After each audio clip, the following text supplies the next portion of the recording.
Toks labai jau penktadieniui, darbo dienos pabaigai ir beveik jau savaitgaliui tinkamas kūrinys. Toliau tęsia mūsų programą, turime 7 minutės po 12 valandos. Šios valandos pradžioje sakiau, kad turėsime svečią ir iš ties aš jau dabar jaučiu, kad laukia įdomus pokalbis. Pas mus geras mūsų draugas, grupės Žalvarinis siela, muzikantas, atlikėjas Robertas Semeniukas. Gerą dieną. Ni hao. Hello, my friend. Ir labai iš ties įdomu, jog dažnai tu atkeliauji pas mus pristatyti vieną ar kitą kūrinį, papasakoti apie muziką, apie artimiausius koncertus. Šį kartą mes pakalbėsime apie egzotišką kelionę į tolimąją Kiniją. Tai kaipgi jums ten sekėsi? Na, iš ties, užbėgdamas dar įvykiams už akių, pristatysiu kūrinį, kurį mes pristatysime šiek tiek vėliau. Mes iš tikrųjų tenais paruošėm kinų kalbą vieną labai populiarią dainą apie Jazminą ir 2 koncertuose ją grojome. Tai mus pamokė mūsų gidai.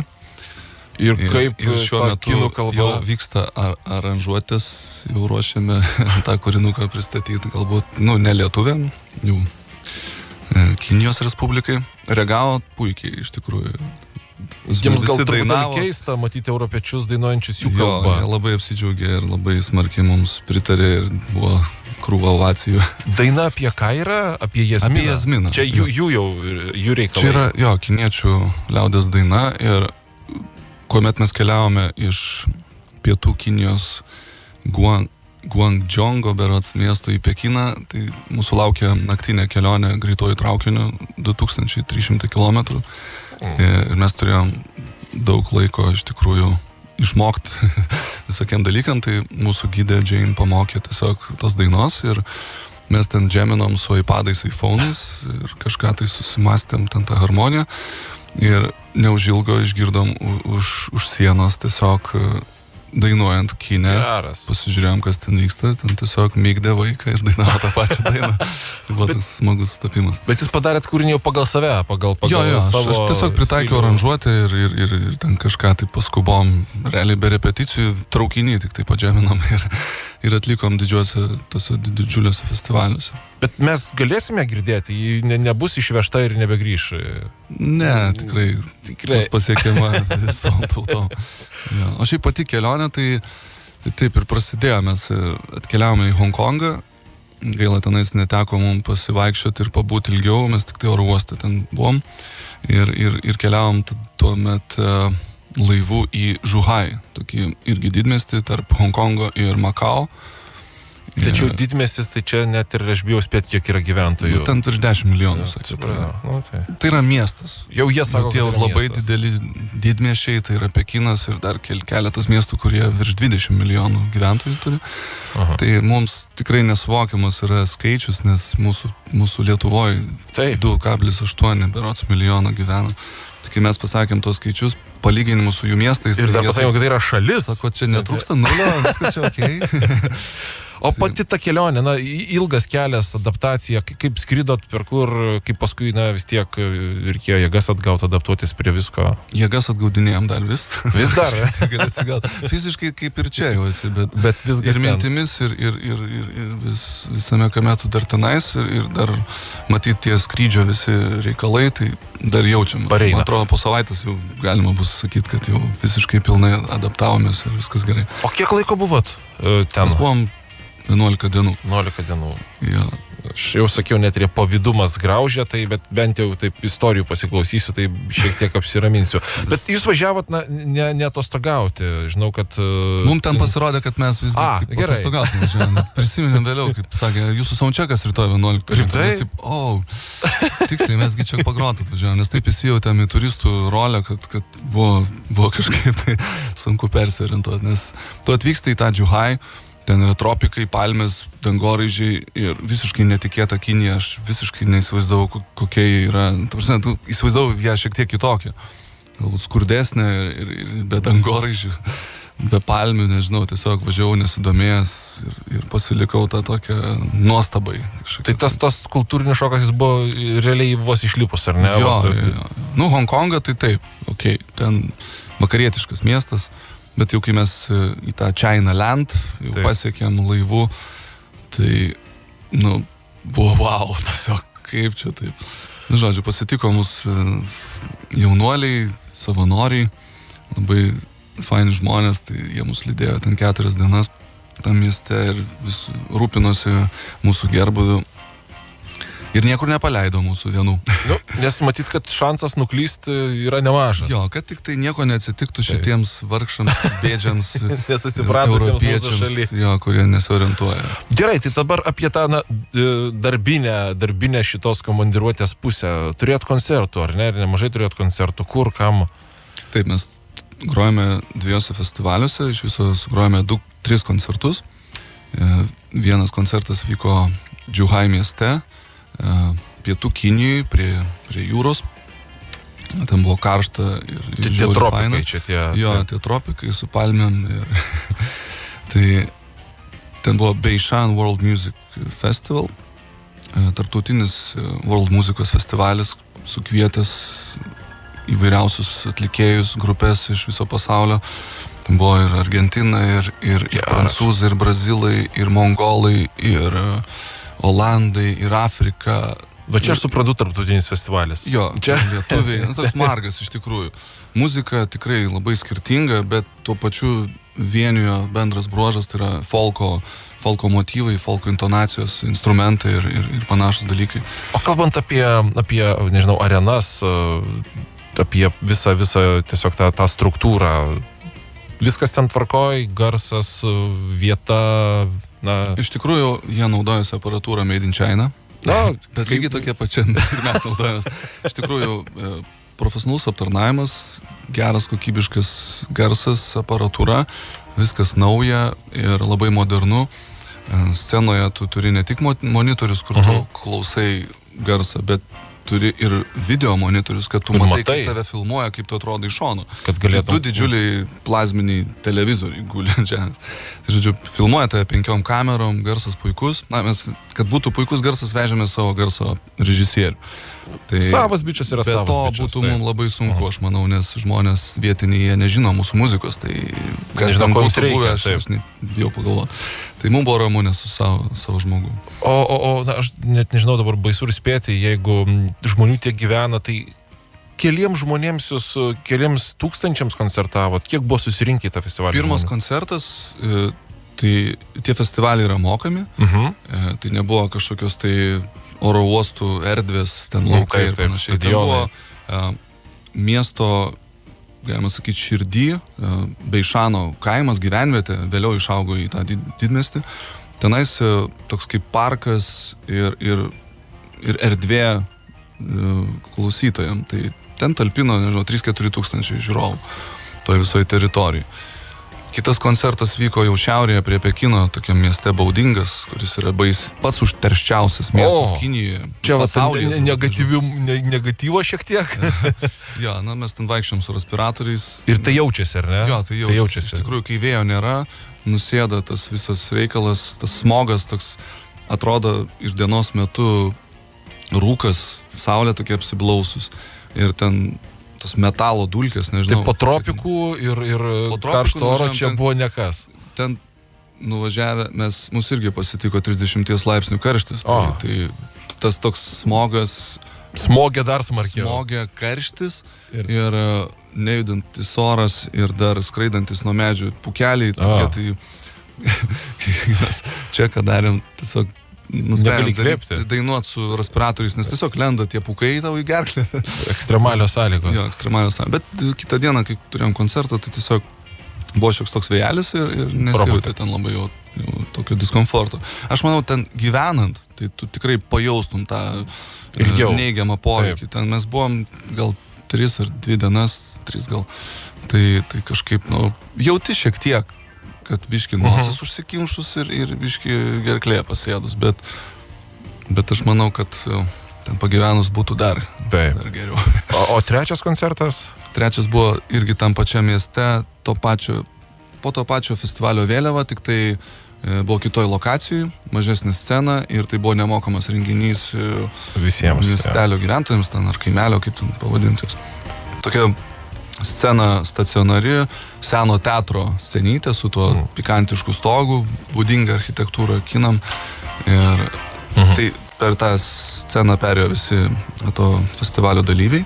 Ten vyko 2 dienas tas festivalis, tai tas vyko nemokamai, o didysis vyko jau toj pagrindiniai lokacijai, kur ištiesti kilimai prie scenos, viskas taip švaru, tvarkinga, amatininkai, mugė, pardavinėja instrumentus visokius egzotiškus. Ten buvo apie 20 000 žiūrovų, tai tokia solidi publika ir... Tokią minę surinkti Lietuvoje galima svajoti ir prie jūros festivalis panašiai gal kažkas į tą pusę. Tai vadinasi, kinai noriai eina į tokius renginius, jiems įdomi ta europietiška muzika, kito pasaulio muzika, jie to domisi, imlus.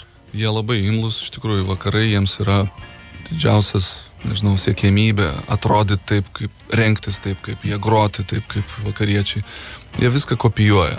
Ir kas liečia madas, tai atkreipiame dėmesį, kaip jaunimas rengiasi. Tai paskutinės mados iš žurnalų viršelių, brandai būtinai turi būti. Jeigu pas tai nėra Gucci, ten Versace, eklektika tokia, viskas taip, viskas nauja, bet taip, taip labai kažkaip ne taip, ar ne?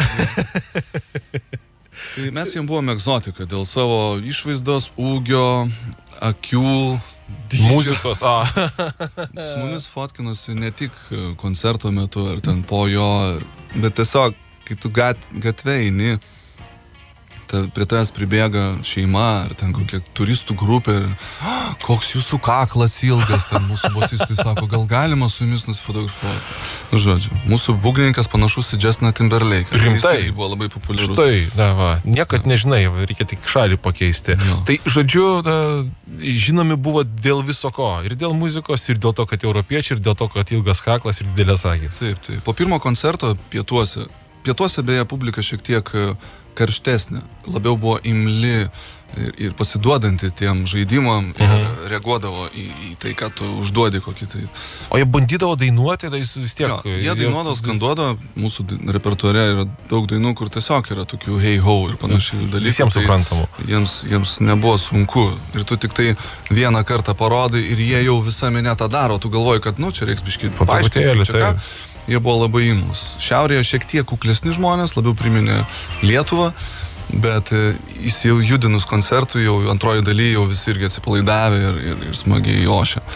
Tai va, o po pirmo koncerto mus netikėtai nustebino toks momentas, kad savanoriai tave veda tiesiai pro tokį žmonių koridorių prie autografų jau tos zonos. Taip. Kur merchandise'as, pardavinėja kompaktus ir visą kitą. Ten krūva žmonių, nežinau, ten šimtai, visiems reikia. Per rankas perbėgi, kaip krepšininkai į aikštelę. Ir tuomet mes sėdėjom apie 1,5 valandos, tiesiog dalinom autografus, selfinomės. Geras. Pasirašinėjom ant iPhone'ų, ant marškinėlių. Tai buvo wow. Mes pirmą kartą tai patyrėme tokį dėmesį ir tiek laiko praleistų gerbėjais, kur jų atrodė nesibaigs. Tokia jūra tiesiog. Jūra kinų, jaunų, vyresnių. Bet išlepina toks dalykas, čia dabar grįžus pas mus 20 000 vargu bau ar išėjai sulaukti ir 1,5 valandos fotografam irgi toks dalykas lidokas. Taip, to jau turbūt nelabai pavyks išgauti. Smagu pajaustą. Tiesiog, tai buvo turbūt gyvenimo kelionė. Aš tikiuosi, kad gal kol kas. Pakartosimės visą tai, bet kol kas, ką mes patyrėm, tai atrodo, kad tai galbūt kaip sapnas buvo ir viskas išblėso ir nepasikartos. Gerai, mes darom trumpą muzikinę pauzę, grįšim ir pokalbį pratęsim. Kartais reikia visai nedaug sukurti gerą kūrinį ir jis pasirodo bus lygiai tiek pat populiarus Lietuvoje, tiek ir tolimoje Kinijoje. Šiandieną pas mus Robertas Semeniukas. Baigėme Žalvarinio dainą Mūsų naktis ir, kaip pats sakei, kūrinys, kurio reikėjo vis kartot, būtent ten. Taip, šitą dainą labai mielai kiniečiai dainavo, skandavo, hoja. Čia gal ir jiems šiek tiek pažįstamas tas toks, kaip koks kovo šūksnis. Galbūt. Taip, po šitos dainos vis kartodavom dar. Jo.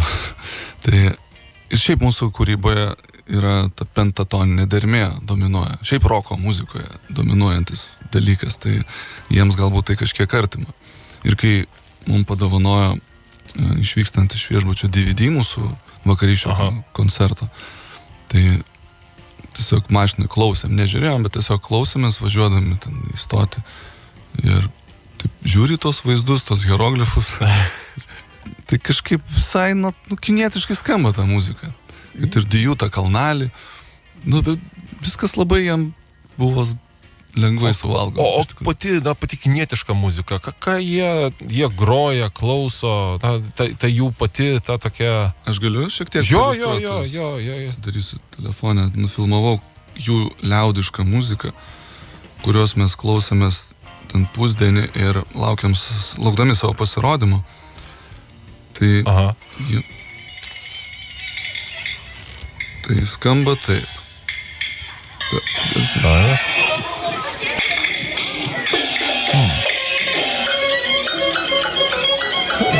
Bet aš dainuos.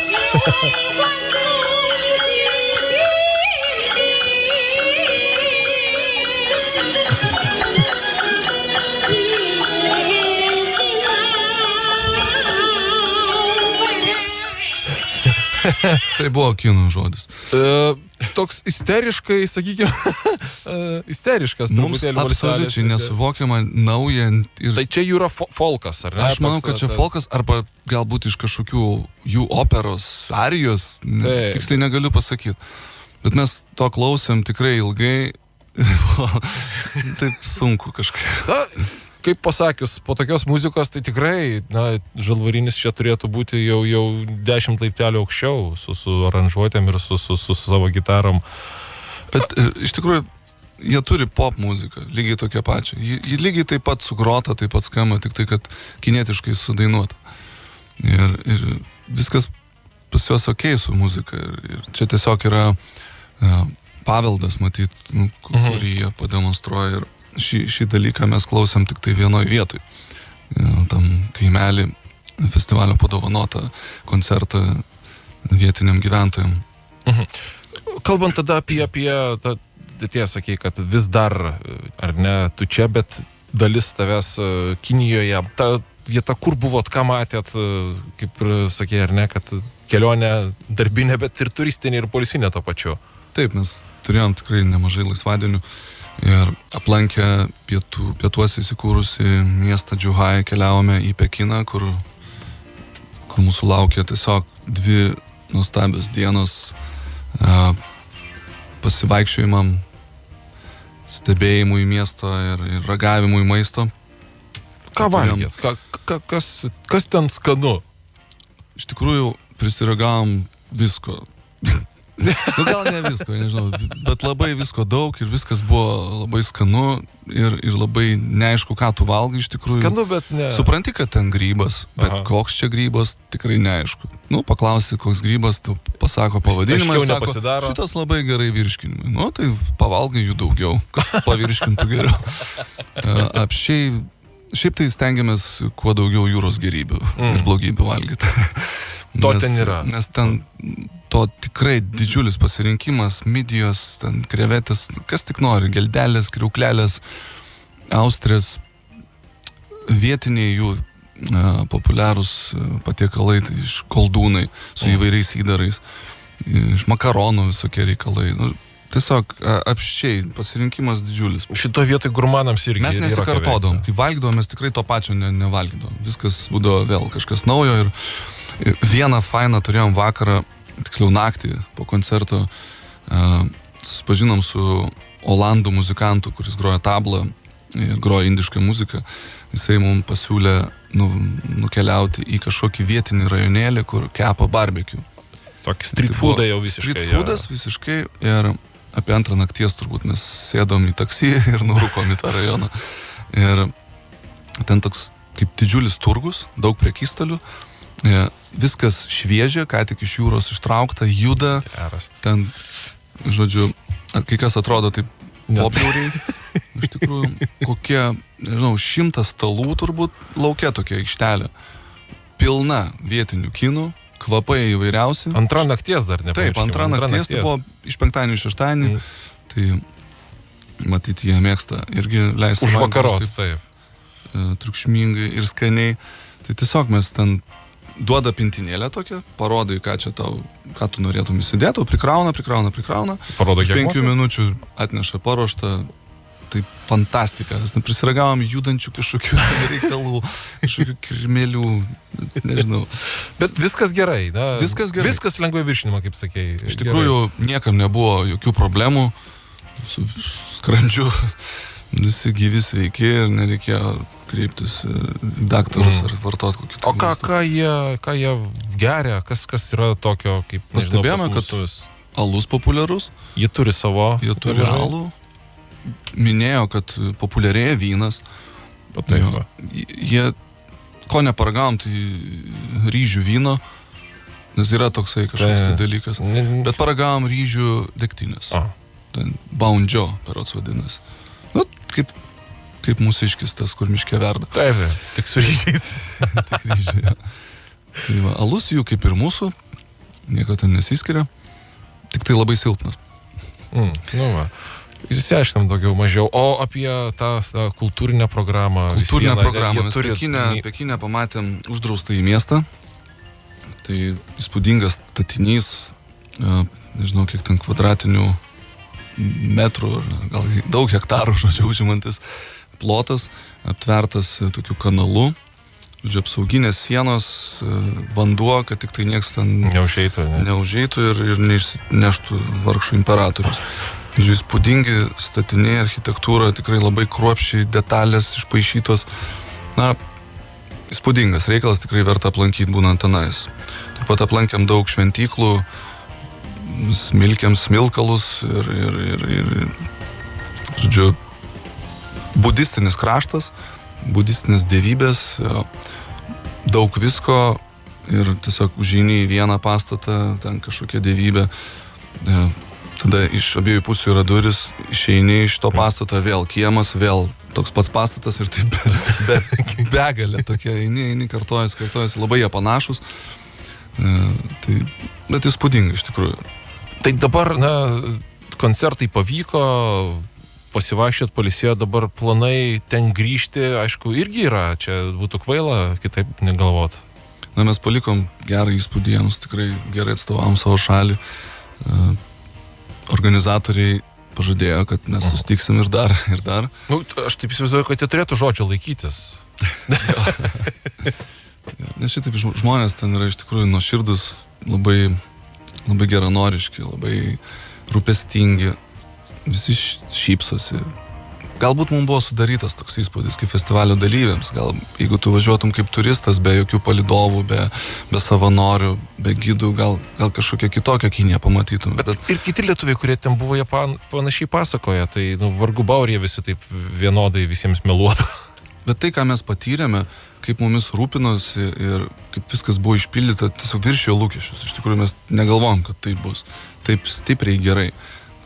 Tikrai visi dabar sakom, kad norim ten nuvažiuoti, paturistauti, tiesiog pakeliauti, nes šalis yra didelė, įspūdinga ir gamtos stebuklų kupina. Tai jie turi ir jūras, ir kalnus, ir ką tik nori. Tai, žodžiu, mus priėmė fantastiškai, mes be galo jiems dėkingi ir abipusiai pažadėjome dar susitikti. Tai ačiū, Robertai, kad atėjai čia, išvedė visus iš pusiausvyros, sukėlė pavydą ir tiek. Ačiū. Gyvenkim toliau Lietuvoje, čia irgi yra visai neblogai. Ačiū, kad atkeliavai. Ačiū tau. Iki kito karto. Iki.